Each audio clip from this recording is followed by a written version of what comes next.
working for you. This is a CBS 6 breaking news alert. And good afternoon once again. The breaking news we continue to follow out of the Diamond area on the boulevard at the Greyhound bus station. An active shooting scene has just wrapped up. The investigation continues. We're told by Virginia State Police just moments ago that they were called just before 3 o'clock at 2:45 to a shooting scene at the Greyhound bus station that you see there on the boulevard. We are told by Virginia State Police that 2 troopers and a female civilian have been transported to VCU Medical Center for treatment.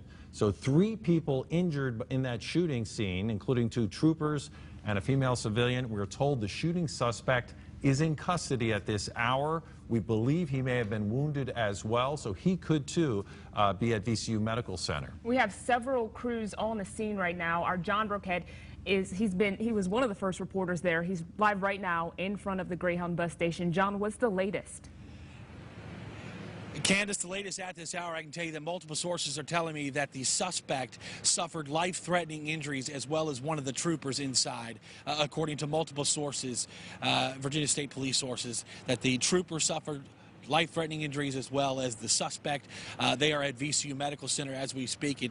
It's all kicked off about 2:45 this afternoon. I'm told by a source that actually the state police were here training. Now, we haven't confirmed that yet, but they're here for a training exercise when the gunshots erupted. We did talk to a gentleman, as I mentioned earlier, that was walking into the bus station, and he said it was right near the front door of this bus station where this all transpired. He said at first he thought something had fallen, and then he looked up to see at least 5 to 10 muzzle flashes, and he hightailed it across the parking lot to the U-Haul station where other bus riders were running out the side bays of the terminal trying to get away from what was going on inside. Again, I can tell you at this hour, multiple sources confirming that the state trooper has life-threatening injuries and also the suspect has life-threatening injuries. We hope to get more here soon. I know that Corinne Geller and Sergeant Steve Vick are on the way to the scene, and most likely they'll have a press conference here soon, so we hope to learn more during that press conference. Working for you in Richmond, John Burkett, CBS 6 News. Hey, John, you're one of our several reporters that are on the scene right now. We were hearing that there are witnesses there who are being interviewed. Do you see what's happening where you're at?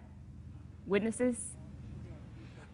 From my vantage point, we have not seen police interviewing witnesses. Now, they could be on the other side of this rescue truck over here. There's a lot of police presence out here, Candace.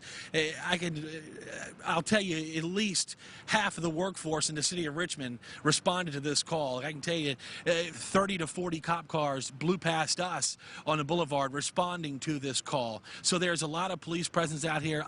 Obviously, a lot of manpower, a lot of legwork to do to try and figure out what witnesses saw what, and so they can piece their investigation from there.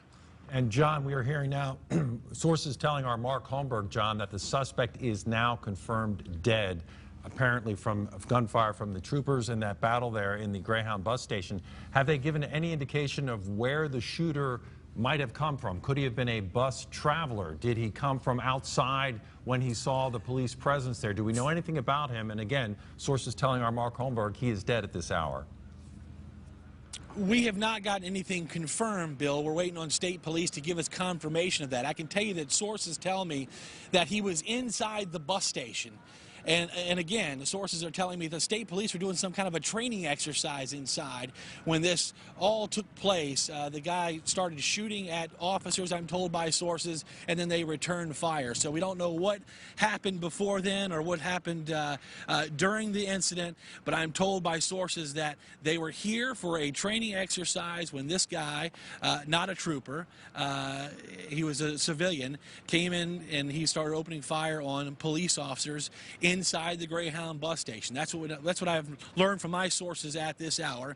As you know, it's a huge police scene out here. We're still trying to get information confirmed, but multiple police sources again telling me that at least one of those troopers has life-threatening injuries. John, thank you so much for that update. Again, this is happening at the Greyhound bus station on North Boulevard. State police sent us a statement just a few minutes ago telling us it happened about 2:45. They were called over there that 2 Virginia State police troopers were shot, one of them life-threatening injuries, the other injured, and 1 female civilian, all of them taken to the VCU Medical Center. We also know now, we just found out that the shooter Sources are telling us that the shooter in this incident has died. And we'll continue to post these updates at WTVR.com and break in for updates for you as they become necessary. Again, no longer an active scene at the Greyhound bus station, but this investigation likely to continue for some time. You see all the emergency vehicles there. Boulevard shut down. North at Boulevard there is shut down. The FBI, we're told, is at the scene. Again, a shooter, according to sources, is now dead. We're also hearing a state trooper could have life-threatening injuries. In addition, a second trooper was injured and a female civilian. We'll have all the latest coming up on CBS 6 News at 5 if we don't see you before then.